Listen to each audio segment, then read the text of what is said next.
for a long, long, long time, only white straight men were allowed to, be in positions of power and tell these stories. That being said, I absolutely adore the works of John Carpenter and Wes Craven and Mm-hmm. all these people. But when people like Clive Barker started to come along and, eventually felt comfortable coming out of the closet, it opened other doors. And when someone like Jordan Peele, made Get Out, it opened other doors. And I think Yes. this year, especially with Carly Fargeau's The Substance, we're Yes. really seeing a woman make a movie that's female-driven horror, but it's brutal and it's body horror and it's hilarious and it's camp and it's over the top and it's gratuitous, and it was my favorite movie of the year. MeMeCherry presents a series of fortunate events. Fortunate events. Fortunate events. A series of fortunate events.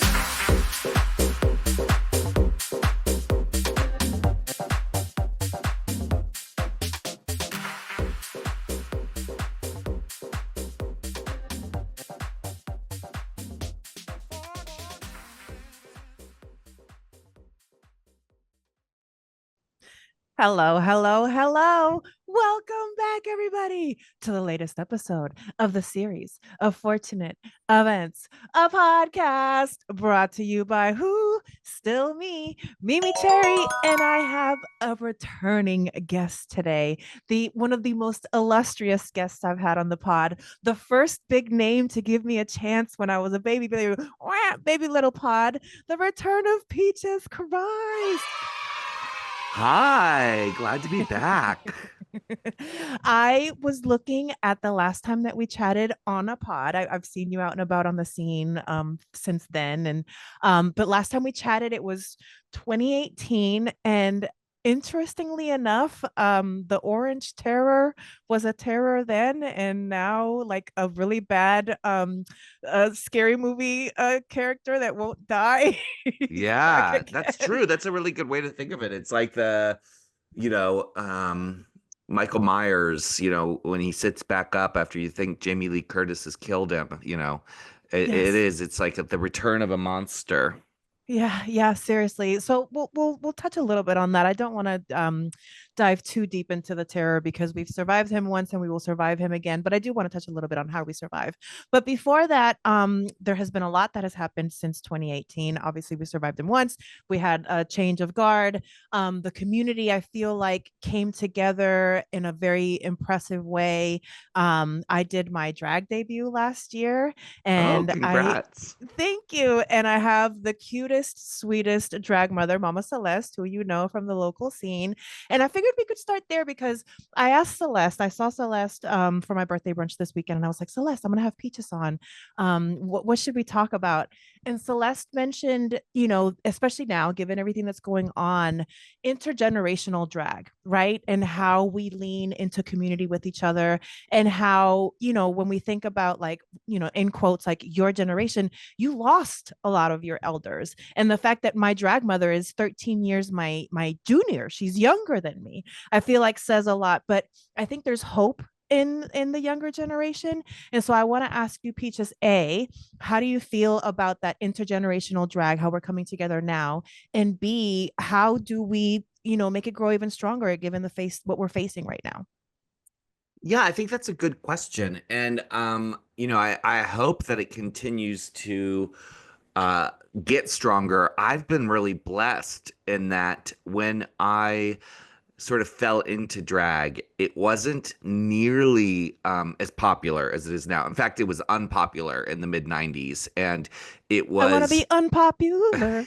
yeah, it was it was a smaller group of people, and so we were naturally intergenerational. And I Sure. was, 22 performing at the Stud, but was really good friends with Timmy Spence, who I'm still good friends with today, who was 20 years my senior, Oh, wow. and I was able to hang out with much older drag queens. And I've been really lucky to have mentors like, Cassandra Peterson, who's Elvira, become, my drag mother. And she is also over 2 decades older than me. So I've really been blessed in that I've Nice. often had the leadership and the mentorship of people who survived, and what I mean is literally survived, because a Yeah. lot of their peers did not. The Yeah. generation I'm talking about, many people had passed and were gone when I was entering the scene, or still leaving, sadly. Sure. And my sort of, I guess, drag school, the sort of, I guess, uh, era that I'm sort of lumped into, I actually am on the younger side of a lot Sure. of the queens, right? So, like, not to be, it's gonna sound shady, but it's not. It's just true. Jackie Beat, Lady Bunny, Heclina, who else? Well, Coco Peru, Varla Jean Merman, Vaginal Cream Davis, like these queens that were like fairly well established or were further along when I started, were older than me, and I was really Sure. young when I started. So I just really felt lucky that I always had folks that I could look up to. And then as far as younger people go, I've always wanted to be surrounded by youth. And all of my shows, if you ever look at a Peaches show, or you come to Terror Vault where Mama Celeste performed in 20, I think 19, it's full of young burgeoning drag talent. Yes. And it crosses generations. We have actors who are older than me, actors who are younger than me, and I fucking love it. And I think we have so Yeah. much to learn from one another. And I do hope it gets stronger. I will say Yes. that there was a time when it felt like if you were older, and I did this to my parents as well, there was a generation of young people who were like, you don't know what you're talking about. Yes. I They don't want to know. hear I from us. know. They don't want to just debate. They don't want to talk to us.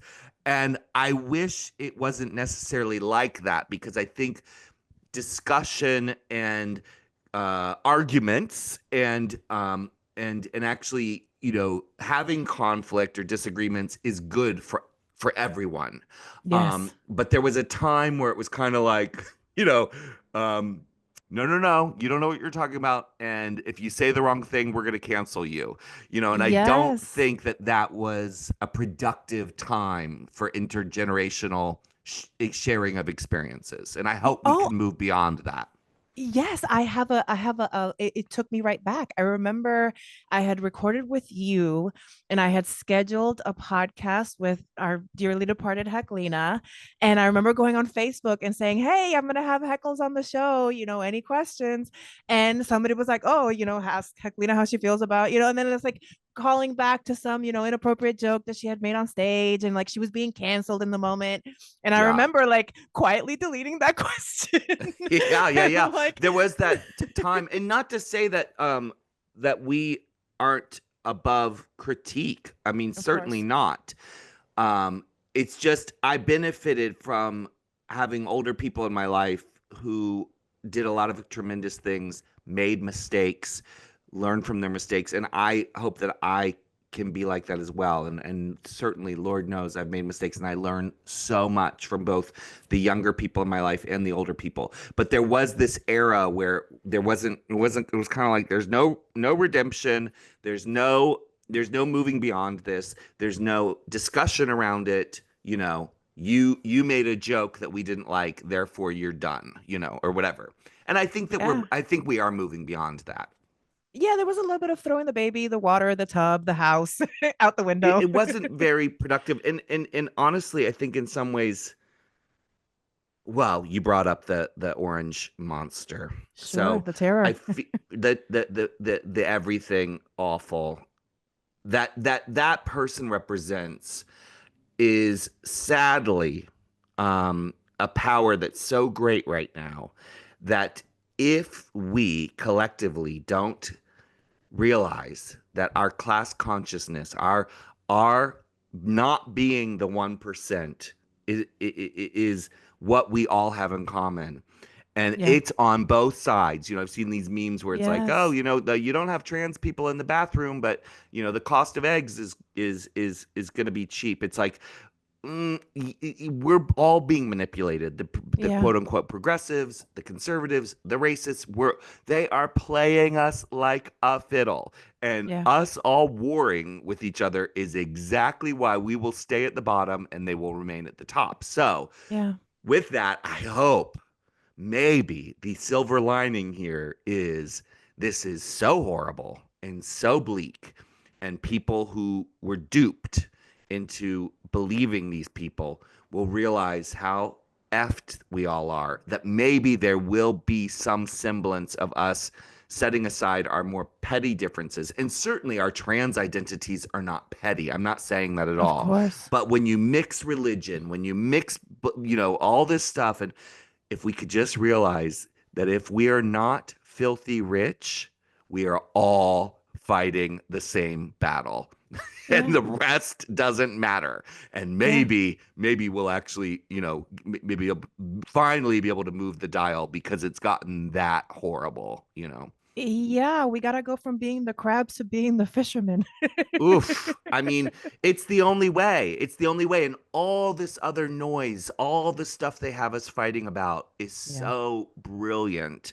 It's Yeah. miserable. It's upsetting. It's brilliant because it's emotional and they're Yeah. able to play us, Yeah. and my focus moving forward is just going to try to understand like the difference between the richest of the rich and the rest of us, and how best we can maybe start to really connect. And if that Yeah. means hopefully maybe we create a new political party, I don't know, because that's the other Yeah. thing that's come to real honest clarity to me is that um I don't feel like I belong to either side anymore. Like Yeah. it's weird. I feel like me and my friends are out floating somewhere else. We are not Democrats and we are not Republicans, Yeah. and I'm also not necessarily, I don't know what I am. It's that I'm not rich and I don't control anything and I don't have any Yeah. power because of it. Anyway, sorry to go The down not rich the that's not not rich party. We're gonna start it. something. Yeah, exactly. No, I do absolutely agree that a viable third party is in dire needs for Yeah. this social experiment to have any chance to actually go beyond this like spiral that we're in right now, because it's a bit of a spiral. And I do think that, yeah, they shock and awe us by throwing a bunch of stuff at us that we end up fighting each other instead of fighting them. And I have been having some discussions with other fellow podcasters, and I find myself, in rooms with trans people, women, and then like straight men, right? And then like I find myself sometimes kind of like weirdly in the middle trying to translate for each other. And I don't know why I choose to do this, but I guess it's because I just think that somebody has to, because if not, we're just going to end up all hating each other. And I think that's ultimately what I'm trying to say, is that like if we don't sit down and talk to each other, we're just going to end up hating each other. And that doesn't fix anything. But yes, lean into community is kind of like the TLDR that I've kind of been trying to bring to the top after processing the most recent election. We're going to need each other more than ever. And they're going to try to distract us, and we can't get distracted. We have to lean into our magic that much more. Whatever power you have, embrace it, honor it, and love those. Radical love. We need radical love now more than ever. Okay, well, we'll keep on going. The TLDR community, lean into your magic. Whatever makes you happy and passionate, lean into that more and share your gifts wherever possible. Speaking of gifts and community, I was going to just share like a sweet little memory that I have. Over the years, my relationship with my mom has been an ever evolving thing, as relationships with mothers can be. Of And course. I took her to see Steel Dragnolias years Oh, ago. And, it was one of the first times that she kind of like realized, I think, how drag was healing to me. And so I wanted to say thank you for that experience, because that was a gift that I was able to share that with my mom. So thank you. absolutely. And that I like look at all those shows and kind of like have favorites depending on which ones I'm looking at. And that definitely is one that I just love because it was just such a special group of people and it was a fun, special show. So I'm glad that you were able to share that with your mom Yeah. because it is about mothers and daughters. Yeah, Yeah. yeah. And your stage shows are, beyond the Tarot Vault, are we gonna see like the classic, on the stage Peaches, type shows again, or will these be kind of like once in a blue moon type things? Probably more infrequent than they were before. I was Sure. definitely finding before the pandemic that I was just exhausted from, I was producing sometimes 5 of those shows a year, touring with them, traveling all around.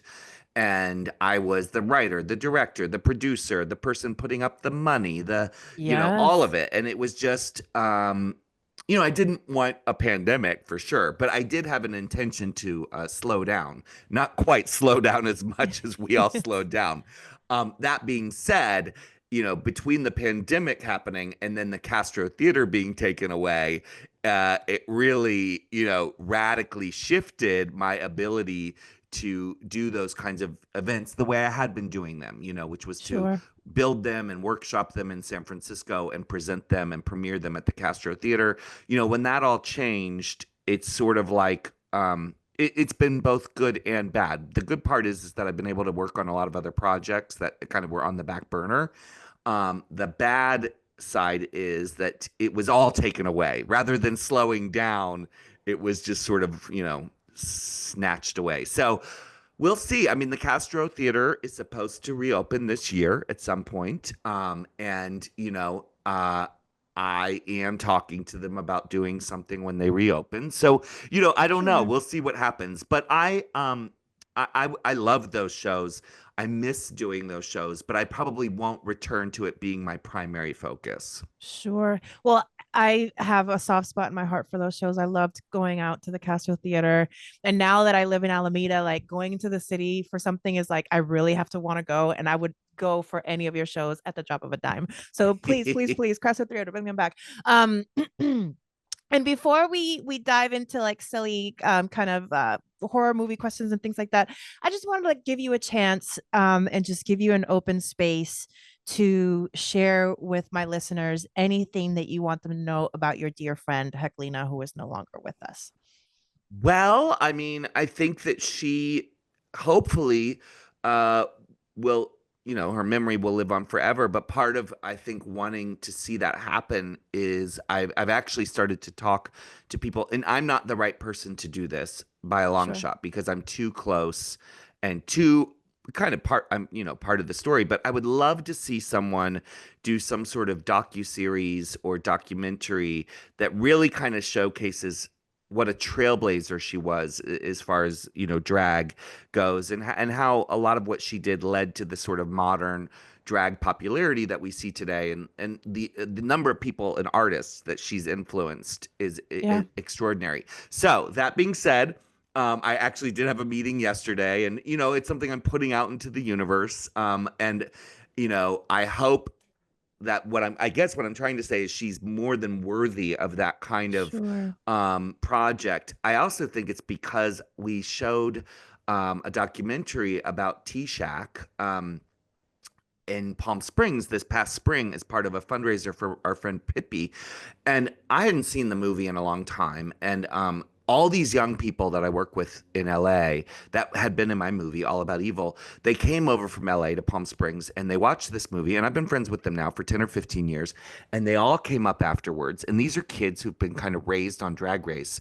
And they came up afterwards with their mouths just wide open, going, we've never seen anything like that before. And what occurred to me was that 90s, early 2000s punk rock drag that there's a whole Yes. sequence in the movie where I'm Sharon Tate and my stomach gets ripped open, and Squeaky Blonde and I are singing to the Beatles, or we're lip syncing to the Beatles, Helter Skelter, and we're pulling out a Yes. baby, and it it was my childhood, it was my life, right? So I don't think anything of it, but what I realized in that moment was, oh my God, they really haven't seen this kind of drag because they've grown up with one kind of drag that's, I mean, TV friendly, quite Yeah. frankly. And Yeah. so all this footage of these numbers that are so outrageous and shocking and crazy that happened Yes. at midnight, at the stud on a Yes. Tuesday, for Yes. over a decade. I think a documentary should be made, but it's not going to be cheap because getting the rights to all that music is going to be, quite hefty. Yeah. So Yeah. we'll see. But I loved Heclina. Clearly, she was like, truly a best friend. And when, I met her in 1996, and until the day that she passed, when I found her, we basically were involved with each other in some project or some friendship thing or some travel plan. We never really had, we never didn't, she was a constant friend, which is Yeah. so rare when you're a young adult, Yeah. because in our world, people, they move and they come and go. And, especially with me, I tend to be friends with people that are working on the projects I'm working on. So she's one of the few friends who I literally had for all that time, almost 30 years consistently, Yeah. and Yeah. very special, funny, evil person. And I say evil in the best way. I love a wicked queen. Yes, the best cackle in the biz. That's right. Yeah, no, and I mean, I've seen many a drag roast at this point, and they all pale in comparison to the drag roast of Heclina. So if you haven't seen it, go find it. You can find it somewhere on the internet. That's It's on worth Reverie, every I think. penny. Yeah. Yes, it's worth every penny that you pay to watch it. Well, with that in mind, let's do a little dive into the current state of horror camp and creativity. What Hmm. is your take on the state of horror cinema now? We've seen like this A24 kind of like resurgence of kind of like the campy, cult classic-y kind of vibe of like the horror movies. What do you think is like in and out in horror now? Well, I think horror is, well, Would you call obviously me? No, I'm kidding. it's my, you're a horror. It's my favorite genre, clearly. And in the wider scope, I love horror, but I also love cult movies, camp, and queer cinema. I mean, that's really, those are the Sure. the worlds that I'm the most comfortable. I've built in, career, quote unquote, if you can call it that, around these things.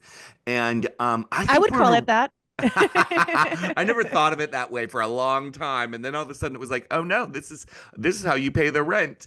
Um, yeah, I think we're in a good space, because you know one of the things that was not true of this genre, which is indicative of Hollywood in general, is that for as progressive an industry as everyone likes to think it is, and certainly as the MAGA folks love to claim, it's the woke Hollywood elite. It's like not really, because for a long, long, long time, only white straight men were allowed to be in positions of power and tell these stories.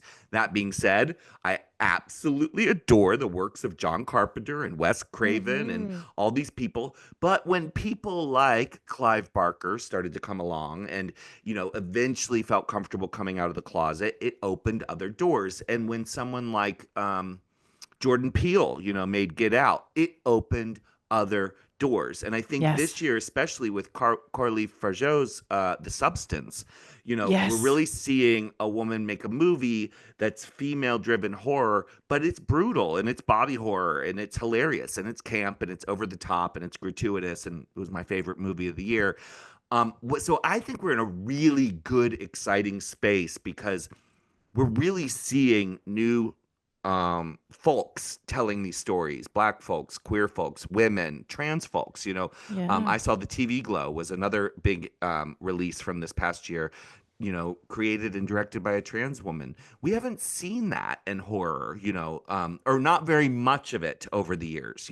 So I Yeah. think it's an exciting time, and I think horror, it is still, it may be more popular than ever. And when the world is in turmoil, you would think in some ways that people wouldn't want to go see horror movies as much, but it's actually, I think, the opposite, where it's a way for people to sort of safely exercise fear and Yes. anxiety and it's It's why got to be people love cathartic in coming. a way. Yeah, they come to Terror Vault, where I basically you're paying to be tortured in a way. Of course, for me, it's theater. I'm telling a story. There's a script, but essentially, people put on these red necklaces, which allows the actors to touch them. They want to be terrified, and what I realize is, it is a release. It is a cathartic release. You scream and then you laugh because there's relief in the scream. And maybe we Yes. all need to scream a lot more to get through life right now.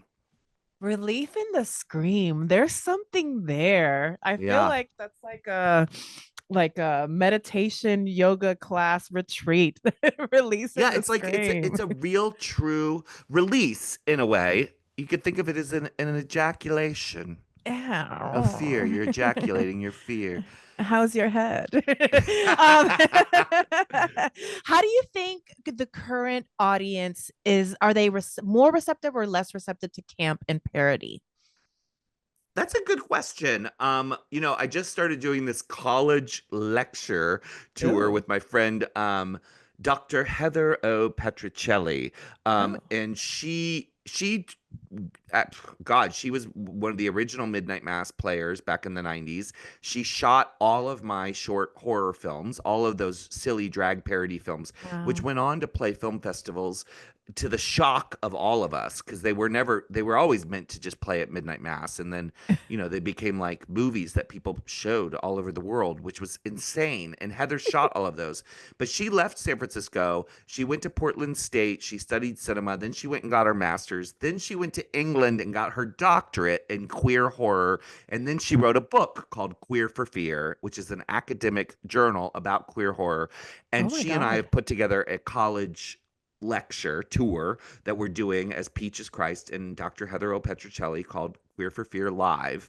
That's And what's amazing. lovely about it has been that I get to talk about all this and think about it and discuss it, right? And so I actually think that Heather's book is fabulous. And if you're a listener and you want us to come to your town or your college or your institution or your film festival, just reach out to me and let me know.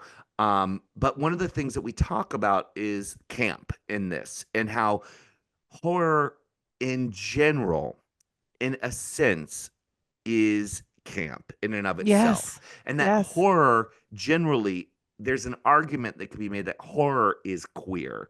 And we kind of get into that. Now, I don't have time to explain it right here, because we take about 90 minutes to, Sure. get to this And we point, want to save it. We want to save it we want for to save your it for the yes. lecture, but essentially that's the point that we come to by the end of it.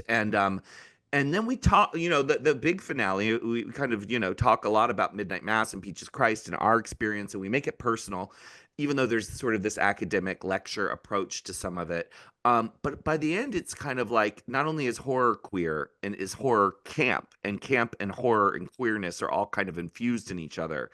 Um, but cinema for queers, cinema in many ways is queer church, and has been for a Hmm. long time. And so things like the name Midnight Mass, while I was being tongue in cheek and giving a middle finger to my Catholic upbringing and calling myself Peaches Christ, I did realize over the years there was a spiritual component to gay audiences, queer audiences, not gay, Yeah. queer audiences coming Yeah. together, bringing their mothers to see things Yes. like Steel Dragnolias, where yes, it's silly and it's trivial on its surface. There is a deeper component to it that is church-like, and it's about fellowship. It's about sharing values. It's about needing healing, coming together as a community.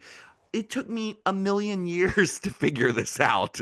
It's Yeah. like, oh, good thing I called it Midnight Mass. Little did I know I meant it, so Yes. it's fun to kind of get to this point where I've done it long enough. So yes, I think camp and horror, this is the longest answer to your question, are I in love a some ways, yapper, so it's yeah, okay. in some ways they're synonymous. But we're at a really good place with it, because I mean, again, I'll go back to The Substance, a fantastically queer feminist movie that was very camp. Yeah. Oh, and you touched on, I heard this term body horror come up with The Substance. It's new. It's a new term to me. What does that mean? It really only means horror that is And I would say that the substance is part body horror. It's not all body horror, Sure, in the way that something like a David Cronenberg film might be, who is the master of body horror. sure. And what it means essentially is that part of the ick, part of the challenge for the audience is, can you endure what these filmmakers are doing to literally the human body? And Got so it. things like those Terrifier movies, that's So like body her being horror. cut open and sewed and Yes. like, oh yeah, got it. Fingernails being pulled off slowly, where the camera just lingers. And, like that's body horror because we squirm in our seats, and it's a specific As I'm kind of literally horror. squirming. Teeth being pulled out, whatever, whatever it Got it. is, that's body horror. So like Saw, would the Saw movies be considered body Yeah, except that I horror? would say that some of those movies, like Saw and Terrifier, um, often kind of lead into what might be more torture porn, where Got the, it. the audience is getting off more on a victim being tortured versus the grossness of what's happening to a body. So that's the where I would differentiate them, if that makes sense. And people say horror is lowbrow. There's categories to this. So much. There's so many categories. Yeah. So you put together these immersive experiences like Terror Vault. Talk to me as somebody who crafts these experiences for people. What is the rose and what is the thorn of producing an immersive experience like that? Well, the rose is absolutely the joy of watching people go through your creation and laugh and love it and enjoy it. And, I mean, at the end of the day, I'm basically a carny person who loves, creating thrills and chills for people. I really, really enjoy watching people enjoy the stuff that we do. I mean, and I'm lucky. I feel like I enjoy it as much if I'm in the shadows watching, like in Terror Vault. I'm often incognito. I do things to promote Terror Vault as Peaches. But it's rare that you'd actually show up at Terror Vault and see Peaches there, Sure. unless it were like opening night or something, or a press event. And I love hiding in the shadows and watching the audience go through the show. I love doing that on stage at a Peaches parody show. I often would not make myself the lead, because I wanted to be on stage less so I could watch these dynamos who so inspire me Yeah. create and deliver something that I invented. So I get a thrill out of that. The thorn is the actual producing, the work, the headaches, the to produce a show like Terror Vault, which is 150 employees, 32 sets, special effects, safety issues, 10,000 people coming through it, having to deal with the fire marshal and security and the police and all the permits and all of the stuff you have to deal with the venue. Those are the thorns. And obviously the rose is good enough that all that stuff ends up being worthwhile. But there are nights and days where, you're questioning whether it's worth it, because it's a Yeah. lot of work. But if it's worth it, you don't question it along the way if it's not actually worth it, I've found. True. Yeah, true. So I have a small handful of rapid fire horror questions for you. Okay. Who's your favorite final girl in a horror movie? Nancy, A Nightmare on Elm Street. Most underrated horror movie? Most underrated horror movie? Oh, wow. Most underrated horror movie. Underrated. Oh, wow. That's a really good question. Underrated. I would say Ganja and Hess, which is Oh, a black vampire film that too few people have seen, and more people need to know about it because it's fucking great. It's also queer, and it is a special movie. oh, I'm gonna have to look it up. And then last rapid fire question: campiest death scene in film history? campiest death scene in film history. Oh no.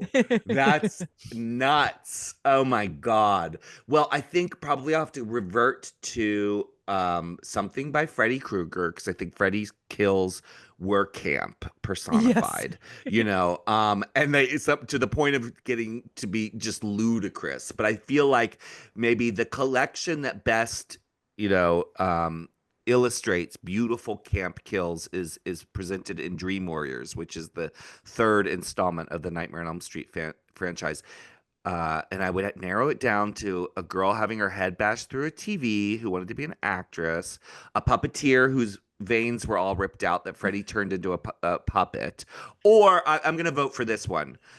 Taryn, the heroin addict whose dream has her back in the nightmare alley where she used to score, and Freddie's fingers all turn into needles, and then she looks down and her needle holes are little lips that are sucking. That's the best camp kill, you know, and then he injects. Yeah, yeah, that's camp. When I think camp and horror, I think Puppet Master, those silly little dolls. Totally. I mean, so good. Yes. Okay, perfect. We're going to keep going on this scary movie kind of vibe, but now we're going to go into trivia, because I feel like if anybody might be able to get most of these, if not all of these, it's Peaches Christ.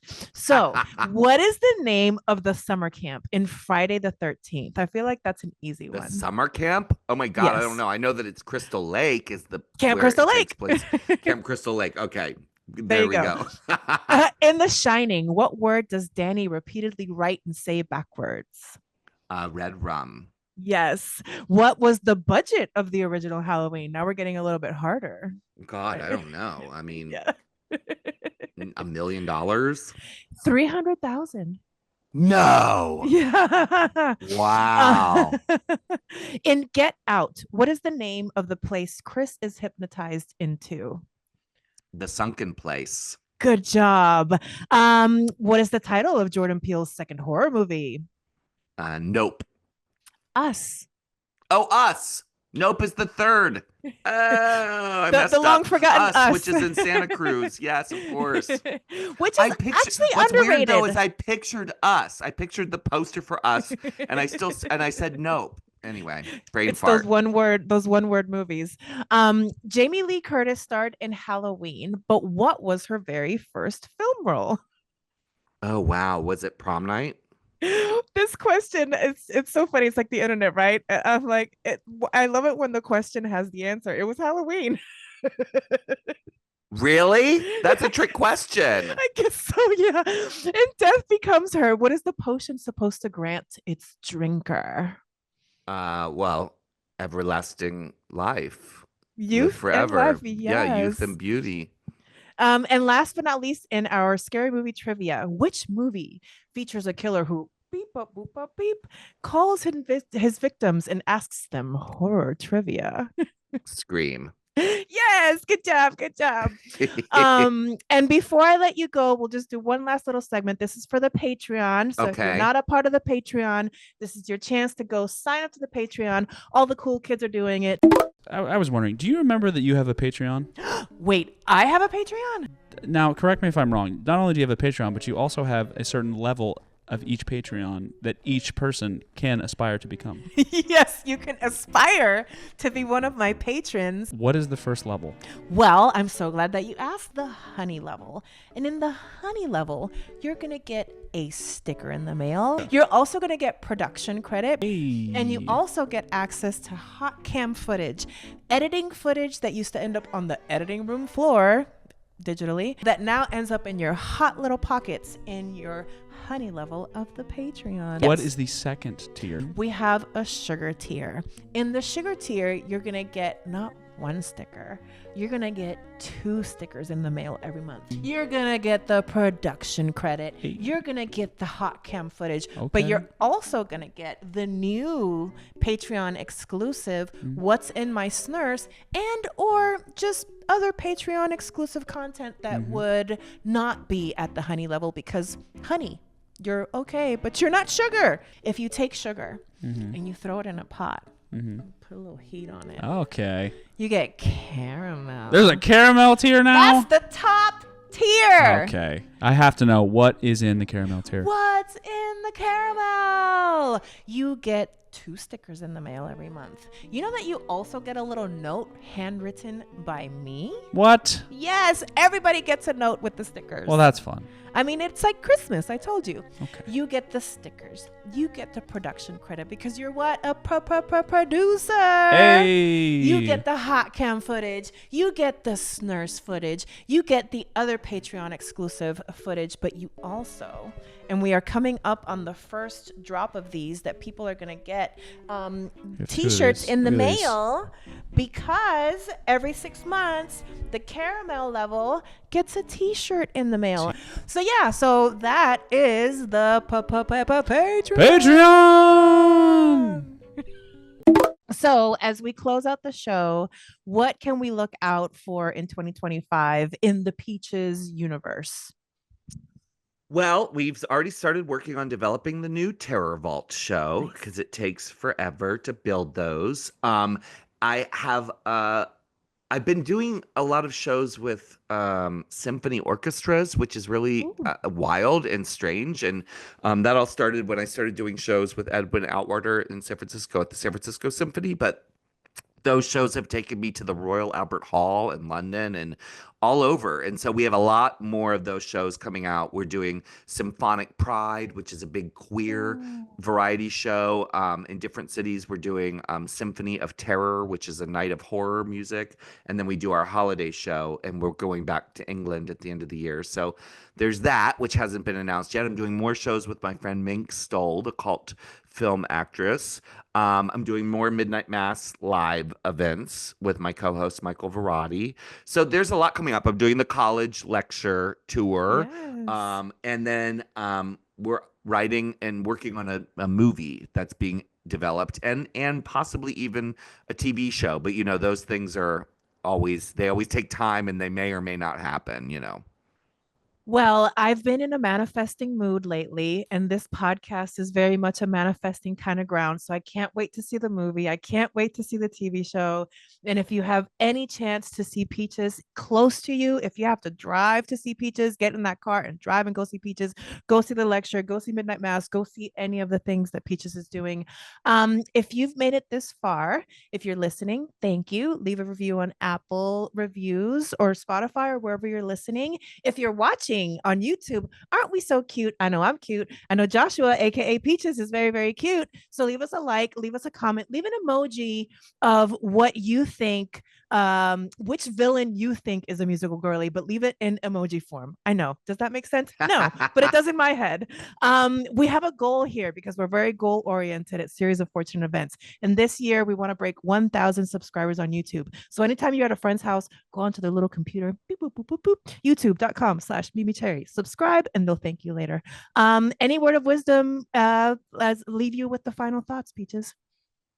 Oh gosh, hang in there. The aliens are here. Yes. A lot of darkness is surrounding us, but I do believe that the bad people are the minority. They just have a lot of power and money. Good people are still the majority, and I think you know, remembering that we as humans are actually good is something important these days. Yes, I agree. Peaches, thank you so much. I know you're very, very busy and I appreciate you sharing your time with me. And I can't wait to see Absolutely. you around on the scene and say hi. Sounds good. Thank you, Mimi. Thank you. I'll see you soon. Bye. Bye bye. MeMeCherry.